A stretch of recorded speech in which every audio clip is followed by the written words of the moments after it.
Associate this morning. We want to welcome everyone who is here in person to the Unitarian Universalist Church of Roanoke, Virginia. We also extend a special welcome if this is your first time joining us. I guess I could do that. And also the people who are joining us on YouTube, we're glad that you're with us this morning. Our minister is the Reverend Walter LaFleur. He's with us this morning, and the focus of the service is Christmastide. Just a reminder to everybody, please turn off your cell phones so we won't have that distraction. And now our board president, Erica Joyner, is going to give us an update from the board.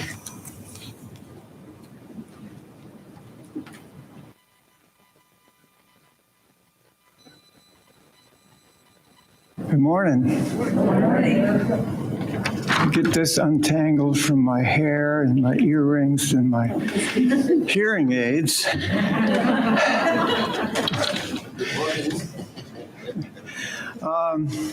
So we had a board meeting last Monday, and here's a summary of what the issues that we dealt with.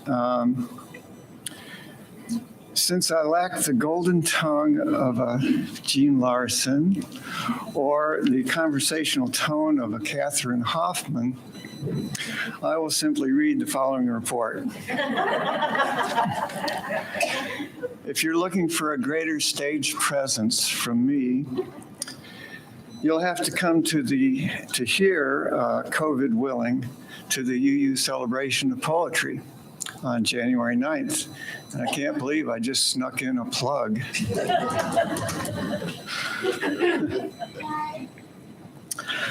We have some developmental goals for the congregation, which makes sense since we have a developmental minister. There were two sets of goals. One that the board had drawn up previous to bringing Rev Walter on board, and the other were the set of goals that were in Rev Walter's contract. So we've put the two together and distilled from them some of the key goals that we'll be going after this year. A couple of them we've already achieved more in terms of nuts and bolts. And that was the bylaws revisions and the updating of the personnel policy manual. So those are done. We have some more general goals that we're going to be focusing on. Two of them.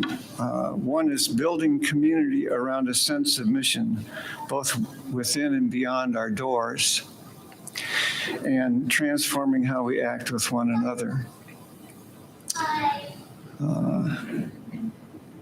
And you'll be hearing more about those two goals in our generosity campaign.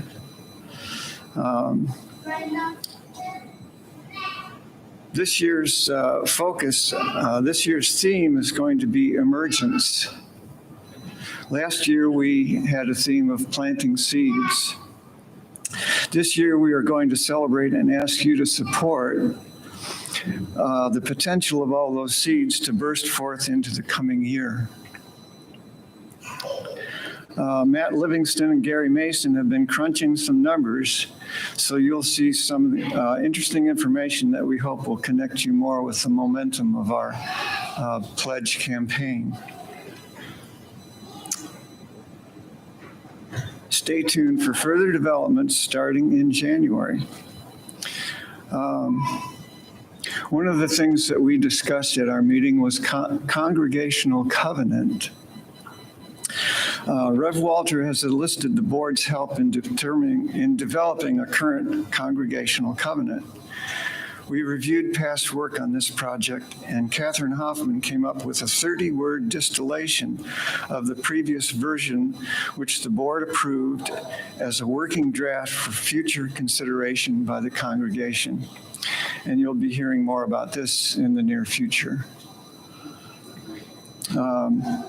AV equipment needs. The board approved the purchase of a wireless PA unit that can be used in small events that won't have to rely on the more complicated church AV system. We also are looking forward to a proposal from the AV team to purchase much needed equipment to improve the quality and flexibility of our streaming for Sunday services. Yes, you YouTubers, we feel your pain. The board approved the formation of a UUCR safety committee, which will be a standing committee that will advise the board on safety matters, recruit and manage training of safety monitors, and schedule safety training for other interested church members. The board also approved a safety monitor job description. Bob Egbert will be heading up the committee. Accessibility ramp update. We finally have our building permit, but we're going to have to wait until spring to do the masonry work that's necessary to accept the ramp that we'll be putting up. And that will also, eventual work in the spring will also include a brick paver type walkway into the whole garden area. So we're looking forward to that.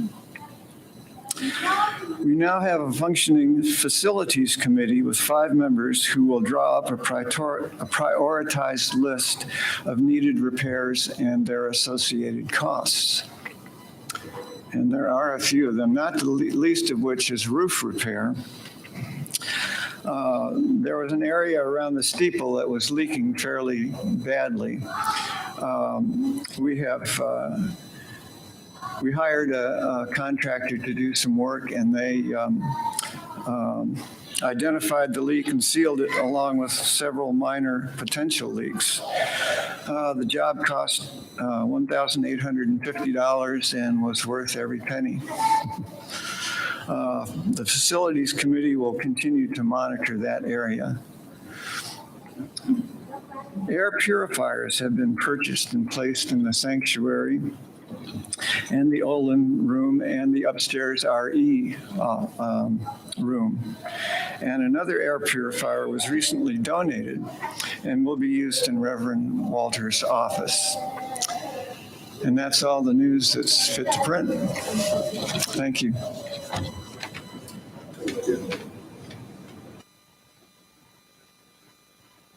Good morning, good morning. Let us come into a time of worship together by ringing the bell 7 times in honor of our 7 principles.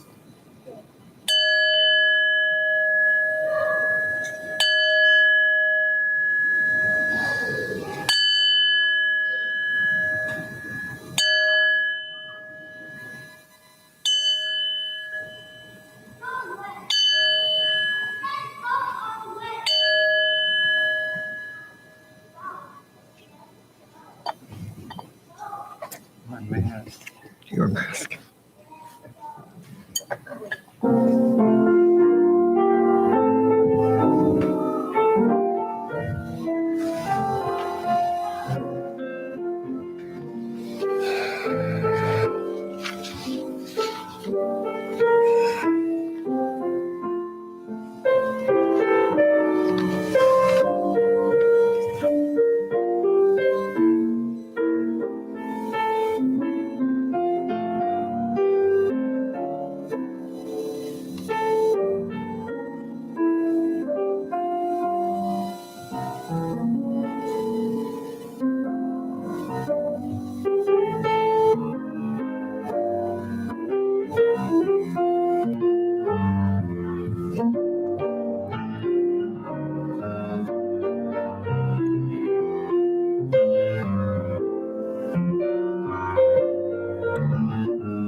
We gather this morning as we approach the longest darkness and the least light any time during the year.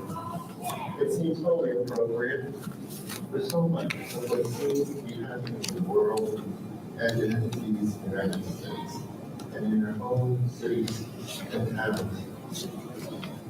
We've grown numb by the fear of pathogens that stalk into the lives of those known and unknown to us. The weather in parts of the country seem to reflect the same degree of unimaginable, unpredictable. And yet, we continue to exist in hope and hope. Let us not blind ourselves to love, hope, and all that is good in reaction to that which we have no control over. Let us bring our attention to love, and hope, and to joy. For after all, it is easy. If we're to look at God, you may love them quietly inside your last magazine aloud. Wherever you are, wherever you love, however you express your identity, whatever your situation in life, whatever your experience as a whole, as you come seeking love, your presence here is a gift. Whether you're filled with sadness, overflowing with joy, needing to be alone with yourself, or eager to engage with others, all are welcome here.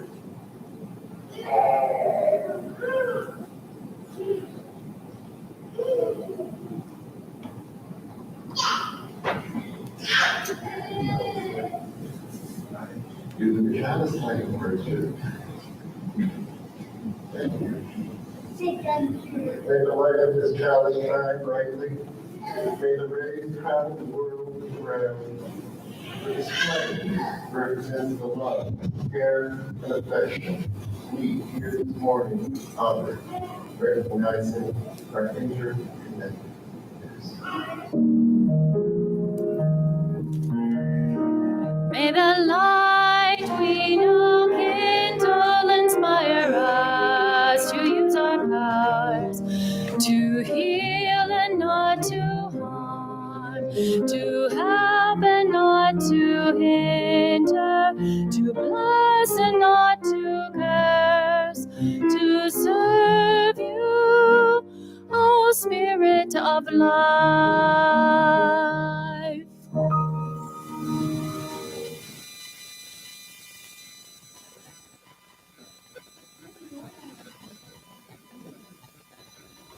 Kinds of mask sticking issues this morning. My name is Jessie. I'm the Director of Lifespan Faith Development here at UUCR. And today I want to tell you about one of my youngest friends. She also happens to be my niece. Her name is Harriet. Now, you've heard about Alice, some of you. Alice likes rules. Alice likes to make sure that we are all doing what we need to do. She's a very good older sister to Harriet. Yesterday, I got a phone call from my little Harriet. I answered the phone, and it was a FaceTime call. So I looked at it, and it was Harriet. She was wearing a helmet. She's at the kitchen table. And she had her feet up on the table, eating a peanut butter and jelly sandwich. Now, Alice was sitting beside her, eating her sandwich, holding her sandwich with both hands so that nothing dripped out. And if it did, she could wipe her hands off easily. Harriet likes to take the sandwich apart, lick the peanut butter off one side, lick the jelly off the other, put the bread on the dog. And that's how Harriet eats her sandwiches. And I said, Harriet, are you having lunch? Yes, Zsa Zsa. She calls me Zsa Zsa. And I said, hey, what are you eating for lunch? Pizza. That peanut butter and jelly sandwich was whatever she wanted it to be. It was pizza 1 minute. It was on the dog the next. So it may have been a helmet for the dog. It may have been a shirt for the dog. But that's okay. It was bread and peanut butter. It was fine for her dog. Harriet lives in the moment. Harriet, if she needs to wear a helmet, she will wear that helmet. If she needs to wear just one shoe, she will put on that one shoe. And sometimes I look at Harriet and I think, wow, I would love to be more like Harriet. Sometimes I just want to wear a helmet and I don't put that helmet on. I wonder why that is. Maybe I'm worried that other people might see me wearing a helmet at the kitchen table where I don't really need a helmet. Maybe I'm just worried. Maybe I'm a little bit more like Alice and I like to follow the rules. And someone one time told me, you can't wear a helmet unless you need a helmet. But what if, like Harriet, I just need that helmet? What if I want to eat my peanut butter, then jelly? And I don't have a dog to stick the bread to, so I'll have to throw that away. But maybe that's how I want to spend my time. And it got me thinking, too, about how I like to spend my holidays. I like to be alone on Christmas. That may seem a little odd to some people. I like to spend my Christmases by myself, and I get to get those FaceTime calls from kids wearing helmets. And sometimes I get to tell people about the gift that's stuck in the mail because their parents have told me what they bought them. Or sometimes Santa calls me and lets me tell them what Santa has left outside, and they get to run outside and see what's on the lawn. I want everybody in this room to find a time to do what they want to do. Find something that brings you deep, deep joy. Find something that surprises you. Wear your helmet. Eat your pizza in the form of a peanut butter and jelly sandwich. And this morning, all the littles, kindergarten through 5th grade, and those who want to join us, we're going to go make what we want to make. We're going to do what we want to do. We don't have a lesson plan. We just have stuff. And we're going to go have fun with some stuff. And maybe you'll get to see some cool creations afterward. And I don't have any helmets, but if you feel like you need one, we can make you one. Let's go.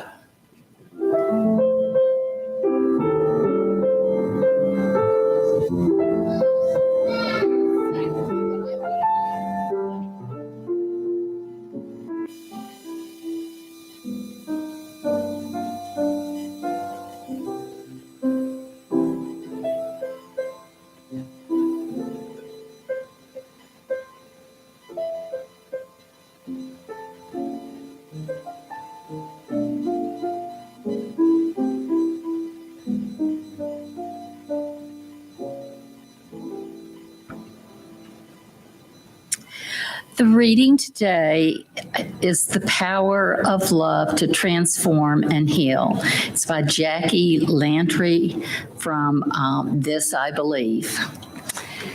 This is a very touching story. I believe in the ingredients of love, the elements from which it is made. I believe in love's humble, practical components and their combined power. We adopted Luke 4 years ago. The people from the orphanage dropped him off at our hotel room without even saying goodbye. He was nearly 6 years old, only 28 pounds, and his face was crisscrossed with scars. Clearly, he was terrified. "What are his favorite things?" I yelled. "Noodles," he replied as the elevator door shut. Luke kicked and screamed. I stood between him and the door to keep him from bolting. His cries were anguished, animal-like. I wound my arms around him so he could not hit or kick. After an hour and a half, he finally fell asleep, exhausted. I called room service. They delivered every noodle dish on the menu. Luke woke up, looked at me, and started sobbing again. I handed him chopsticks and pointed at the food. He stopped crying and started to eat. He ate until I was sure he would be sick. He was a sad boy for a long time after those first days. He cried easily and withdrew at the slightest provocation. He hid food in his pillowcase and foraged in the garbage cans. I wondered then if he would ever get over the wounds of neglect that orphanage had beaten into him. It has been 4 years. Luke is smart, funny, happy fourth grader. He's loaded with charm and is a natural athlete. His teachers say he is well behaved and works very hard. Our neighbor says she's never seen a happier kid. When I think back, I am amazed at what transformed this abused, terrified little creature. It was not therapy, counselors, or medications. It did not cost money or require connections or great privilege. It was love, just simple, plain, easy to give. Love is primal. It is composed of compassion, care, security, and a leap of faith. I believe in the power of love to transform. I believe in the power of love to heal.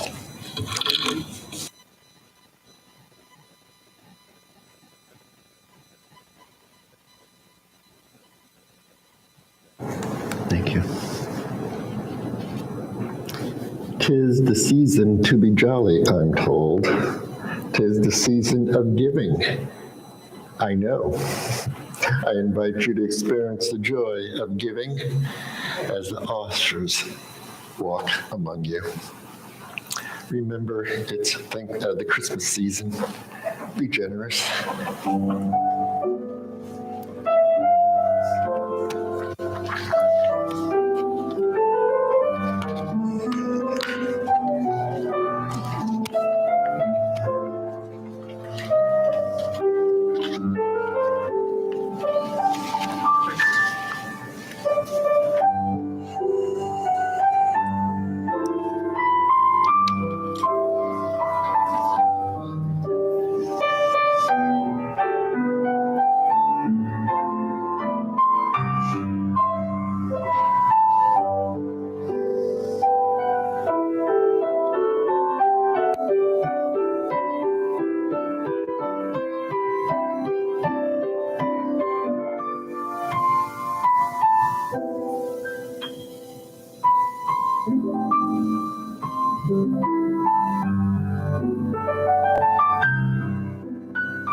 Your presence here is a gift. Thank you for sharing yourselves and your resources with this congregation. Blessings.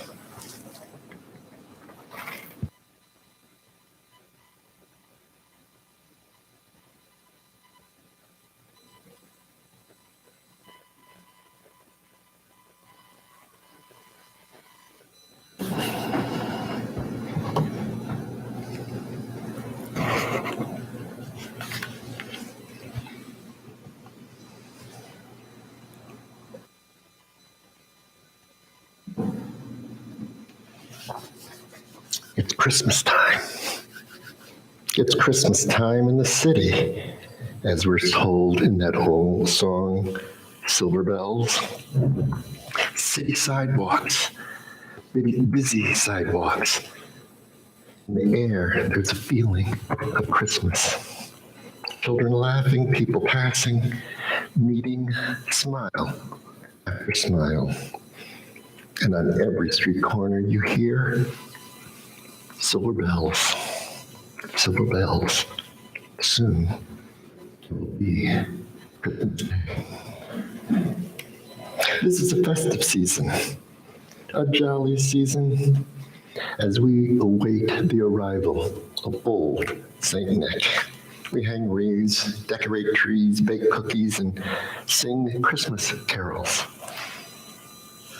Everything around us seems to tell us to be joyous.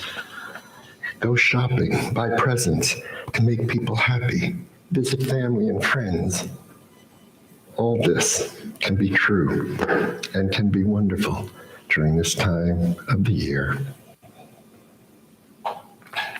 Truth be told, that's the gingerbread, candy cane, merchants' perspective on Christmas time.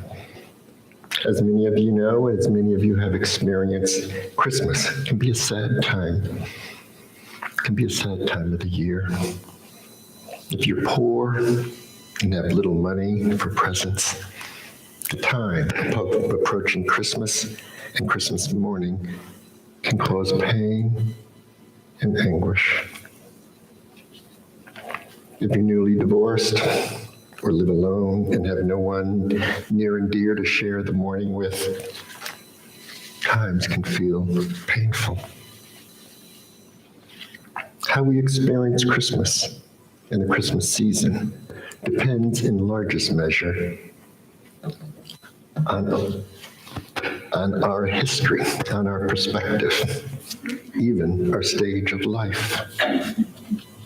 Our reference point makes a great deal of difference in how we experience the season. For example, joy to the world, the Lord has come.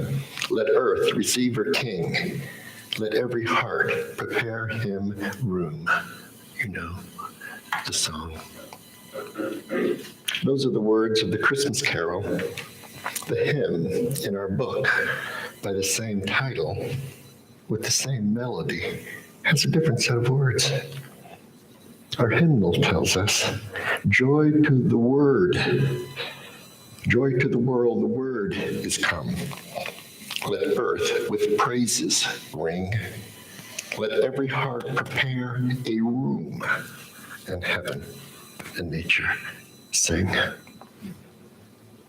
Same melody, different words, different meaning, at least to me. Our you hymnal takes Jesus out of the storyline. Taking Jesus out of the story creates a different interpretation, a different reference point. It changes our orientation to the season. This month's theme is opening to joy. How much joy can be had when referring to the coming of the Word? Now juxtapose the coming of the Word with the coming of the Lord. Words matter. Words communicate. Words have meaning and often impact. In official Christendom, there is a liturgical calendar, an official church year representing a cycle or seasons of the year. Hebrews and Unitarian Universalists have 1, 2. Our church has a historically year of the church as being from September to June. That timeline was born in early American Unitarianism, when many folks went off to their summer homes and churches closed down. Not so much anymore, but that's the history of it. The Christian calendar of the liturgical year begins with the season of Advent. It begins 4 Sundays prior to Christmas Day and ends on Christmas Eve. Its orientation is preparation for the coming of Jesus during the first 2 weeks, and preparation for the birth of the Christ child during the last 2 weeks. The reference point is one of joyful expectation, often marked by lighting candles on an Advent wreath, one for hope, one for faith, one for joy, and a candle for love. We UUs have no such thing that points or orients us toward the birth of Jesus.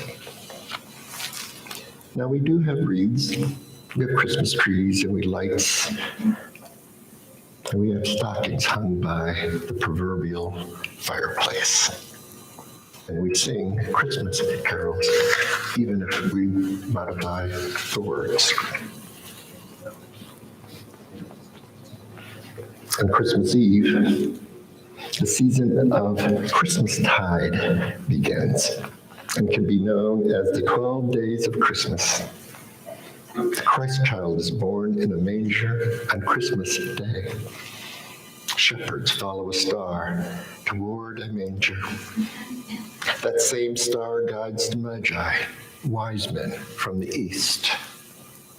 Assumedly, on the 12th day, we 3 kings arrive, bearing gifts of gold, frankincense, and myrrh in recognition of the Messiah.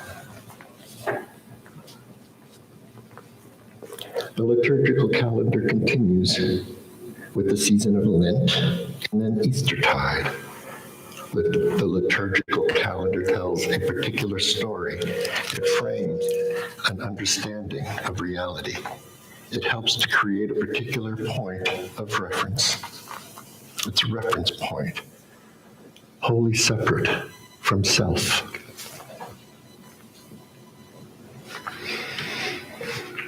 Of late, I find myself increasingly focused on the notion of an external reference point. It may come down to that old saying, no man is an island. I don't know exactly, but I do know that life has a way of shaking up one's sense of reality. It has a way of throwing curveballs, and all too often sinker balls, if you'll excuse the sports metaphors. Sometimes it feels like you've been punched in the gut, and all you can focus on is pain. It can take your breath away. It can disorient you. It can push you into dark places. What's particularly difficult when such occurrences come out of nowhere, at least outside from our awareness. My image is sitting in a boat out in the sea, fishing. On a calm day, sun shining, light breeze. Then the boat starts rocking, gently at first, and one foot swells. Then all of a sudden the boat starts to rock with some urgency, and you see swells coming at the boat. They appear 3 feet tall. With no prior warning, there they are. If you're not quick to react, or if you react carelessly, you can get tossed out of the boat. That's the way life can be. Out of nowhere, a calm boat ride, the experience of fishing, and then frightening times occur unexpectedly. You know, people that go cave diving often tie a rope to the opening of the cave so they can find their way back in case their light on the top of their head goes out. It's a smart thing to do. It's a way of planning ahead. Sounds like good thinking to me. That rope serves as a road marker, a map, or trail back to what is known, a way back to safety. You know, a belief in God, a belief in Jesus, a strong belief in anything, including logic, can serve as a trail marker, a rope that can help guide you back to the known, to the familiar, to that which is understood. It can bring you back to a sense of groundedness. We need a tether in our lives. It's a safety mechanism. It's a grounding mechanism. A form of comfort.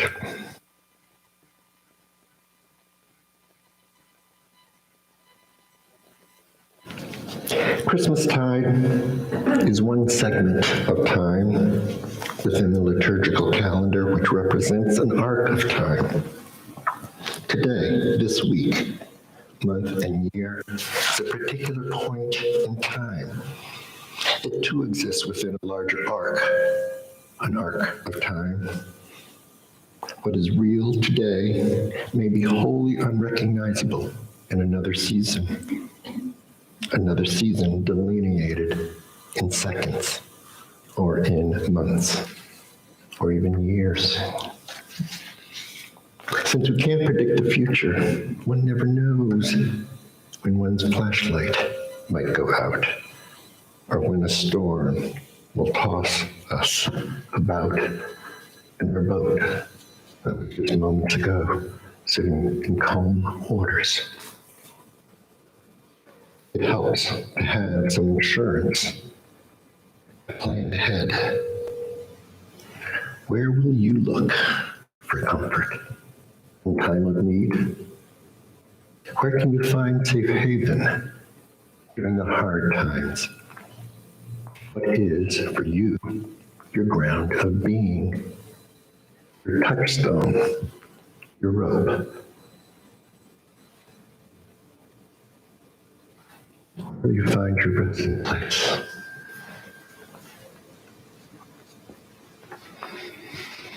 My hope, folks, in talking to you about this today, is to encourage you, encourage all of us, to take a more distant view of life,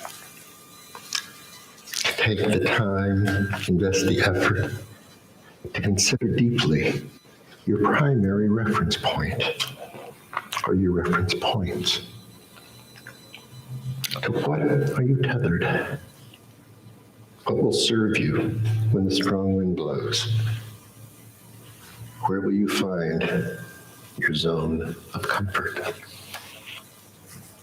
It's critically important that we know full well storms will enter our lives, and no amount of money or status or goodwill will insulate us from it. Now, it may mitigate the impact, but money can replace a home blown away in a hurricane, but it won't bring back health or life itself. What's your tether? To what are you tethered? I'm using this opportunity at a specific time in the arc of our lives, Thanksgiving, Christmas, the new year approaching, to encourage us to see that we do exist within an arc of time. There are touchstones, reference points that help us to see where we are on the path of the life that we've been given. These our identifiable days, identifiable times, events that can help focus our attention, where we can separate a bit from the humdrum of everyday life to consider, to ponder, to reflect. In the Christian world, the birth of Jesus represents a new beginning, a bright light in a dark world, hope for the future, even everlasting life. Now that's a tough set of particulars to compete with. It's a hard story to beat. But it's certainly not the only story to be told. It's not the only road to be taken in order to have a point of reference and direction in life. What the Jesus story does for the non-believer, if you're willing to allow it without arguing with the details, what it does is paint a picture, the arc of time, an arc of time that will have ups and downs, twists and turns, happiness and sadness, even grief and pain. The Jesus story invites us to create an alternative story if you reject the biblical story. It poses important questions to ponder, questions to answer, if we can. What will we use to guide our lives? What are the foundational values that we will tether ourselves to? How will we deal when we fall short of our hopes, our aspirations? How we would deal when our plans go bust? I think these are some of the salient questions deeply embedded in the Christmas story. I believe it's beneficial to our sense of well-being to be intentional and to take the time to ponder some of these questions. I encourage us to do it before the storm comes, before our boat gets tossed about, before the light goes out and we find ourselves in the dark.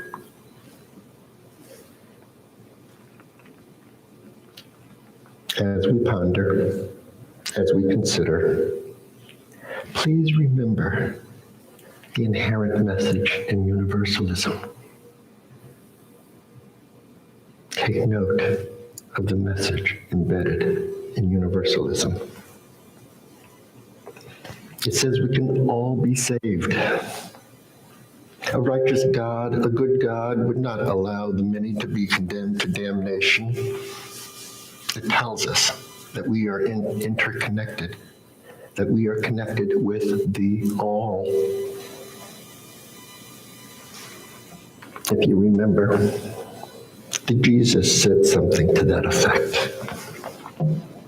And the king shall answer and say unto them, Verily I say unto you, inasmuch as ye have done it unto one of the least of these, my brethren, you have done it unto me. So reads Matthew 25, verse 40. So I want you to go into this season of joy, a season of giving and receiving. And I want you to go with the knowledge that you are not alone, that you are part of something bigger than yourself. I want you to go with the knowledge that you are an integral part of this very faith community. I want you to know that you matter. I want you to know that part of our covenant tells us we are tethered to one another. And yet we still need to go deeper at an individual level to ask ourselves to what are Am I, as an individual, tethered to that rope of safety when the storm comes, when the lights go out?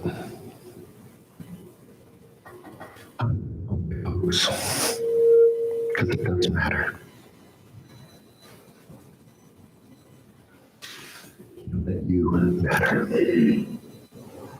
Amen. Shame.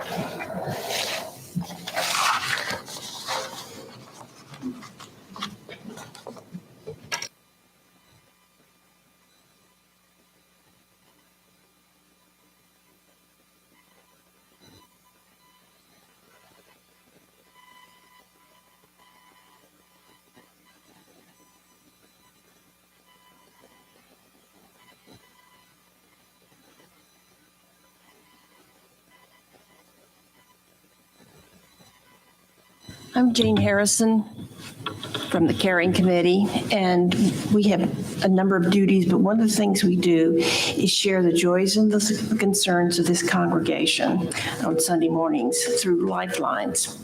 If you have a joy or a concern you want the congregation to be aware of, you can call the church office, you can call Sally Garber, the president of the Caring Committee, or you can write it in the Lifelines book.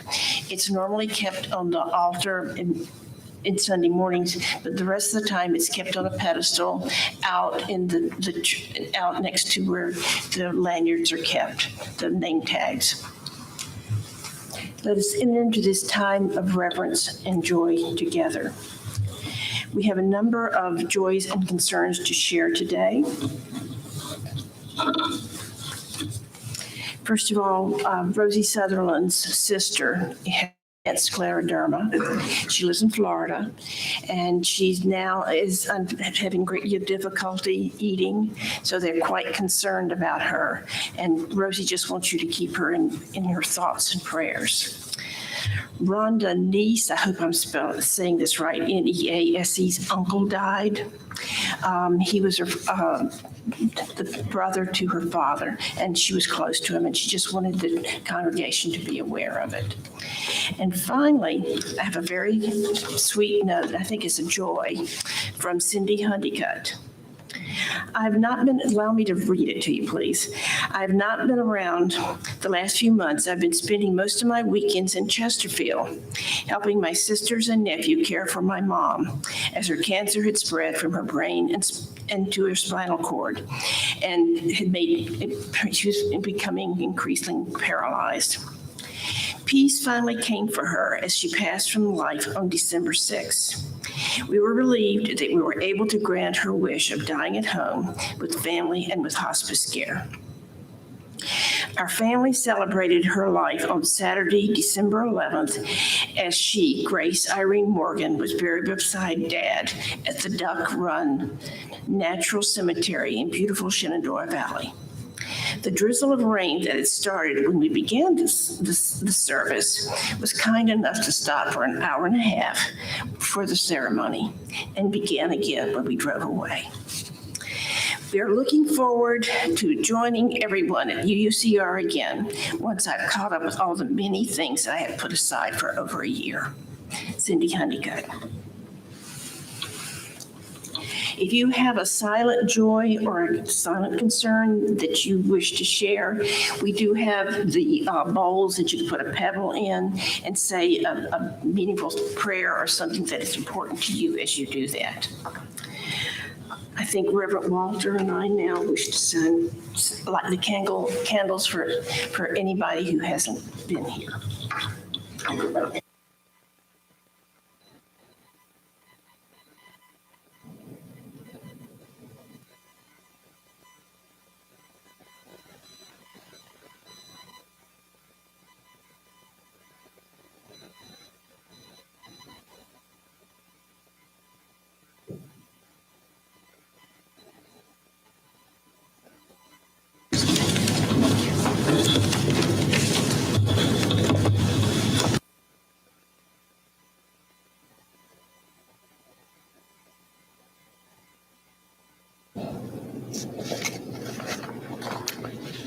Join me in a time of prayer, meditation, and reflection.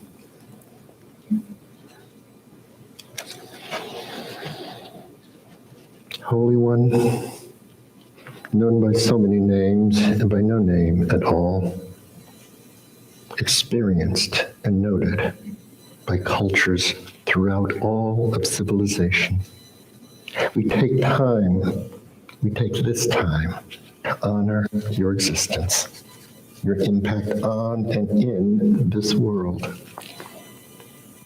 You have been loved, you've been cursed, you've been blamed in many language, and for so much of which you may or may not have had any responsibility. And yet, Spirit of life, you continue to be a beacon of hope, a symbol of love, of peace, of contentment. May you continue to encourage, prompt, and reward all that supports love, that supports peace and connectedness with all of creation. For the world is in great need of acceptance. It's in need of forgiveness, peace, and above all, an awareness of our shared existence, of our shared destiny on this ball we call Earth. Earth floating in space in the middle of who knows quite what. And we fervently pray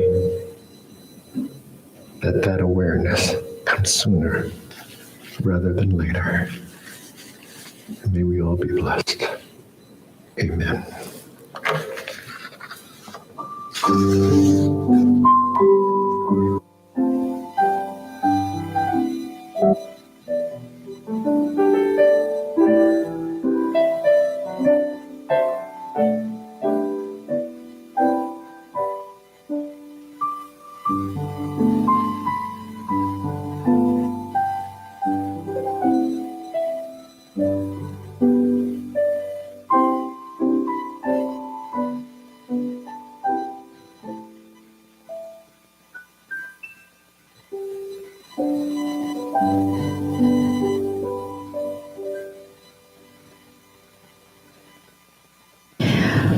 The announcements for today, come out and join us for a night of caroling with UUCR on Christmas Eve at 6 p.m.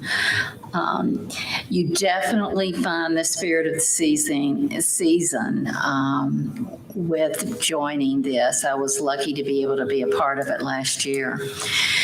Also, today, we're going to have Christmas caroling in the garden right after church with our wonderful UUCR choir. Come out and enjoy the outdoors. Feel free to chat with each other or just to listen and enjoy. The 2021 food collection for homeless students at Patrick Henry High School was a huge success. We were asked to fill 50 bags with non-perishable foods so that these students could have something to eat over the 2-week winter break. In the end, our total number of bags collected was 68.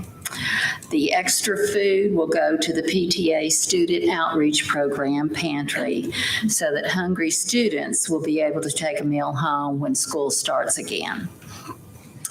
And many thanks to everyone who contributed the food, and the two people doing the grunt work were Terry Smith and Catherine Hoffman, so a special thanks to them. Plus, we had 5 generous donors who pitched in to provide all 50 students with a Walmart gift card. This is just one more example of the generosity of this congregation. And a reminder, the UUCR men's group meet every Tuesday at 12 noon in the Olin room here. If you'd like to be part of an open, supportive, and relaxed group of good men, please contact Ron Salzback.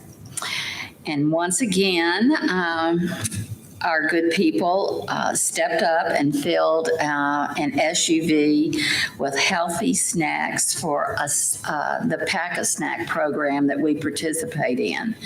They are delivered to the pantry where we prepare the bags ready for the next pack, and 97 children say thank you.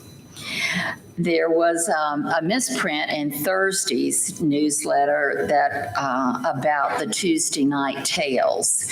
That next event for that will be taking place on January 25th at 7 p.m. Monday, December 27th is the first day of SWIM's 2021 virtual winter retreat.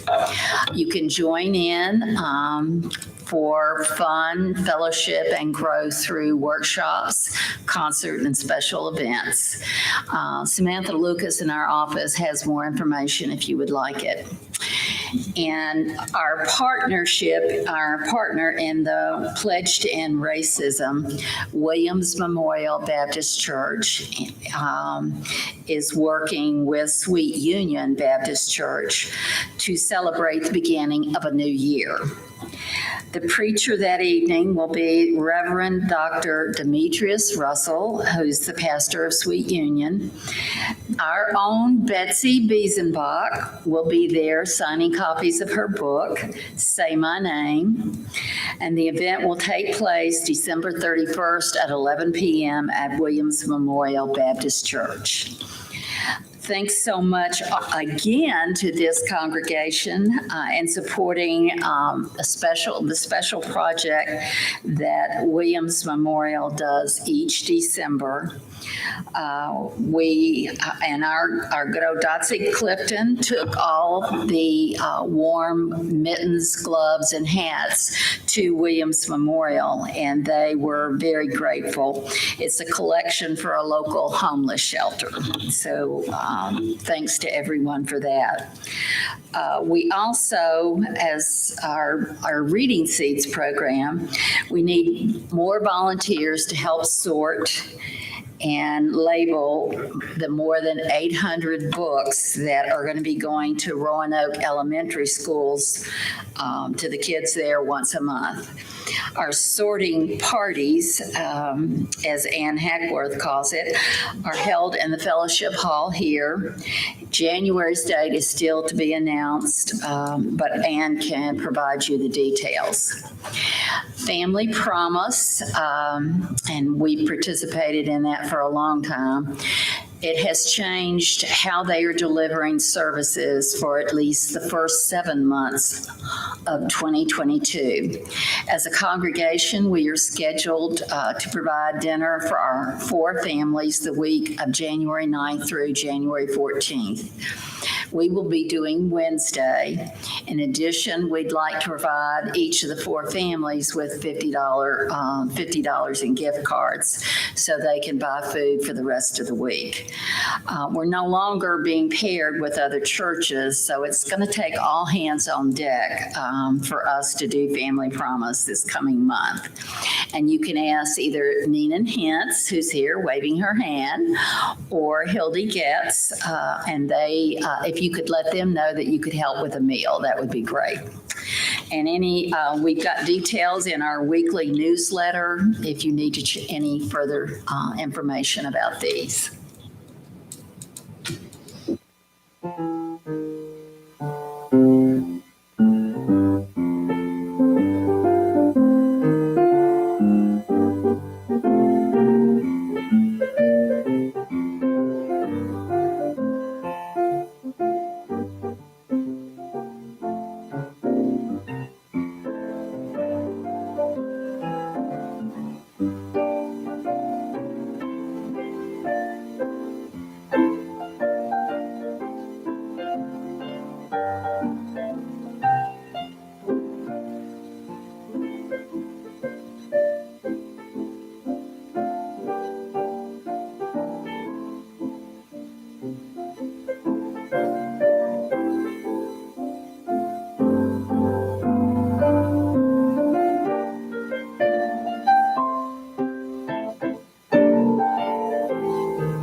I want to make just a point of clarification that this Christmas Eve, we will have a Christmas Eve service, yes?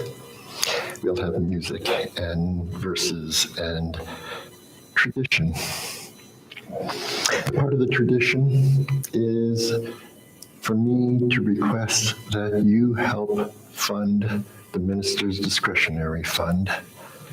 That will be the focus of the collection on Christmas Eve service. That money is used to meet the needs of those who make requests of us during the year, who may appear at our door.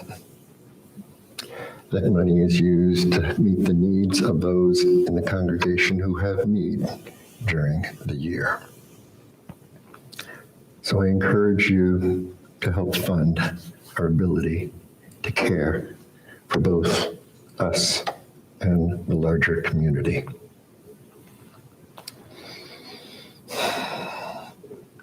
Know that you matter. Know that you are part of a beloved community, and you may use this faith community as a tether for your life. Go into your week.